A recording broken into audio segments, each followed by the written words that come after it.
¿Cómo formar plurales en náhuatl? Para formar plurales en náhuatl es muy fácil. Recordemos que casi todas las palabras en náhuatl terminan en absolutivo, es decir, todas las palabras que terminan en tl, tli, li, in o itl, vamos a eliminar ese pedazo de la palabra y agregamos me.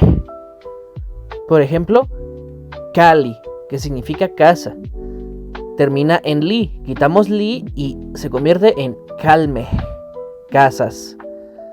Tlachtoli, que significa idioma, termina otra vez en li, así que lo convertimos en tlachtolme, idiomas. Tepetl, que termina en tl, en tl, que significa montaña o cerro. Para hacerlo plural, lo convertimos en tepemej, montañas o cerros. Nantli significa madre. Nanmej, madres. Sígueme para aprender idiomas.